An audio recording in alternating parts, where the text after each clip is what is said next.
So guys आज की Monday night draw जो हो रही थी Greenville South Carolina wellness arena से वो फाइनली एंड हो चुकी है और यहाँ पूरा ही Monday night Raw king and queen of the ring पर डेडिकेट हो रखा था। उसी का बोलबाला चल रहा था। तो चलिए एक बार नजर मार लेते कि आज हमें यहाँ क्या कुछ देखने को मिला। एंड नाउ आप देख रहे हैं रेसलमैनिक्स एंड सब्सक्राइब करना तो बनता है। तो शो की धमाकेदार स्टार्टिंग होती है ड्रू मैकिंटायर से जो रिंग में आते हैं एंड सीएम पंक चैंट्स का जवाब देते हुए कहते हैं कि ऑफ कोर्स पंक यहाँ पर नहीं है, वो आपको नहीं मिलने वाला। अगर कोई बड़ी सिटी होती ना तो पंक वहाँ पर जरूर आता क्योंकि वो बड़ी जगहों पर ही दिखाई देता है। वैसे पंक कहता है कि उन्हें पुश करने का मतलब है शैतान को पुश करना। बट सबसे बड़ी बात तो यही है और सबसे बड़ा ट्रिक ही यही है कि शैतान आपको ट्रिक करके बोलता है कि वो एग्जिस्ट नहीं करता, लेकिन वो दुनिया में एग्जिस्ट करता है क्योंकि पंक खुद एक शैतान है। और फिर वो चाहे कितनी बारी भी आपका भरोसा तोड़ दे, आप एक बारी फिर से उस पर यकीन करने लगोगे। तो सीएम पंक और तुम्हारे सारे चाहने वाले एक नंबर के बेवकूफ है। वैसे तो मुझे जेउसो को एड्रेस करना चाहिए था, बट मेरा ध्यान है वर्ल्ड हैवीवेट चैंपियनशिप की तरफ, और क्योंकि उसे एक पेपर चैंपियन डेमियन प्रीस्ट ने होल्ड कर रखा है तो मुझे जरा सी दिक्कत हो रही है।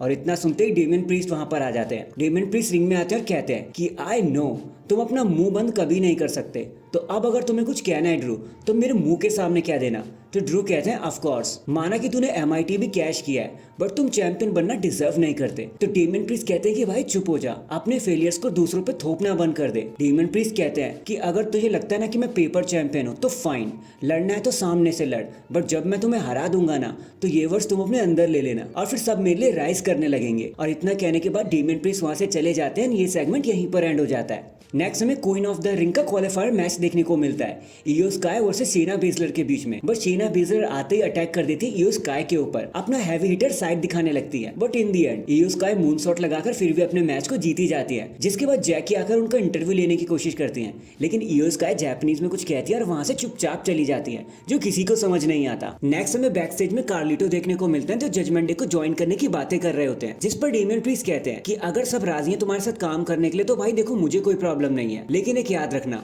मेरे लिए तुम एग्जिस्ट नहीं करते, मेरे साथ काम करने की जरूरत नहीं है, टीम के साथ करना है तो करो। बट कार्लिटो कहते हैं मुझे पता है तुम मुझे पसंद नहीं करते, लेकिन एक दिन सबसे हैवी दिमाग भी मान ही जाता है और तुम भी मान जाओगे। इसके बाद हमें समांटा दिखाई जाती हैं जो लेजेंडरी लिलियन गार्सिया का वेलकम करती हैं और कहते हैं कि अगले मैच को ये अनाउंस करेंगी। देन हमें किंग ऑफ द रिंग का एक क्वालिफायर मैच और देखने को मिलता है कॉफी किंगस्टन वर्सेस गंथर के बीच में। बताने को यहाँ लिटरली कुछ भी नहीं है, गंथर बड़े इजीली अपने मैच को जीत जाते हैं एज एक्सपेक्टेड सबमिशन के साथ। फिर कुछ बैक स्टेज मूवमेंट के बाद हमें ब्रॉन्सन रीड वर्सेस अकीरा के बीच में एक सिंगल्स मैच देखने को मिलता है। सुनामी लगाकर बड़े प्यार से रीड्स अपने मैच को यहाँ पर जीत जाते हैं, जिसके बाद चैट गेबल गुस्सा करते हुए कहते हैं भाई ये क्या गजब हो गया। देन एक मैसिव 12 मिनट के बैक स्टेज मल्टीपल सेगमेंट्स के बाद हमें एक और queen of the ring qualifier match देखने को मिलता है लायरा वेल्काइरिया वर्सेस जोई स्टार्क के बीच में। बताने को यहाँ भी कुछ नहीं है, लायरा बड़े प्यार से अपने मैच को जीत जाती है नाइट विंग्स लगाकर। जिसके बाद जैकी इनका भी अननेसेसरी इंटरव्यू लेने की कोशिश करती है, जहां पर वो कहती हैं कि भाई मुझे आसमानों में उड़ना आता है, मैं फॉर्मर एनएक्सटी चैंपियन हूँ और मुझे पता है कि चीजें कैसे जीती जाती है, मैं इयो स्काई के लिए पूरी तरीके से तैयार हूँ। नेक्स्ट हमें एक नॉन टाइटल मैच देखने को मिलता है सैमी ज़ेन वर्सेस ओटिस के बीच में। बताने को फिर यहाँ पर कुछ नहीं है, एक हिलुआ किक लगाकर सैमी ज़ेन मैच को जीत जाते हैं। मैच के बाद जब चैट गेबल गुस्सा कर रहे होते हैं तो सैमी ज़ेन उन पर भी अटैक कर देते हैं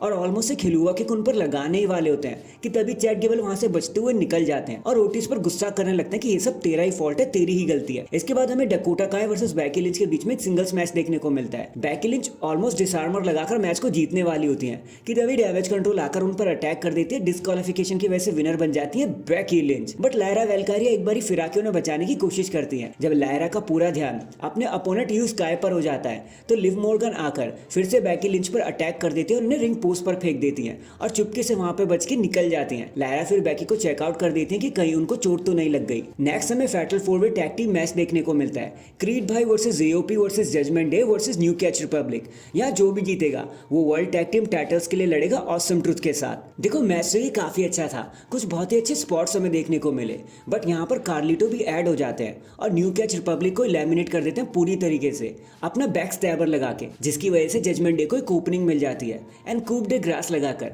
फिन बैलर बड़ी आसानी से अपनी टीम के लिए मैच को जीत लेते हैं और बन जाते हैं new number 1 contender for the tag team championship. In the and ये सारी चीजें लीड करती है हमें हमारे मेन इवेंट की तरफ, एक एक और king of the ring qualifier match जहां पर जे उसो लड़ रहे थे ड्रैगनोव के साथ। Now this was a good match. पूरे रॉ पर बस यही एक ऐसा मैच था जिसको देखने में मजा आया, जिसका रिजल्ट काफी हद तक अनप्रिडिक्टेबल ही था। और फाइनली एक जोरदार स्पीयर एंड एक उसो स्प्लैश लगाकर जे उसो नेक्स्ट राउंड के लिए क्वालिफाई हो जाते हैं और ड्रैगनोव को हरा देते हैं। जिसके बाद गंथर भी वहां आ जाते हैं। पहले तो वो ड्रैगनोव को कन्फ्रंट करते हैं, उसके बाद वो अपने अपोनेंट जे उसो को कन्फ्रंट करते हैं। एंड डैम, इसी के साथ ही थका देने वाली बकवास मंडे नाइट रॉ यहीं पर एंड हो जाती है। वैसे आपका आज की शो के बारे में क्या कहना था, कमेंट करके जरूर बताना। एंड चैनल पर नया है तो चैनल को जल्दी से लाइक एंड सब्सक्राइब कर दो। बाकी मैं मिलता हूँ आपसे किसी और अपडेट के साथ, तब तक के लिए अपना ख्याल रखें और खुश रहें।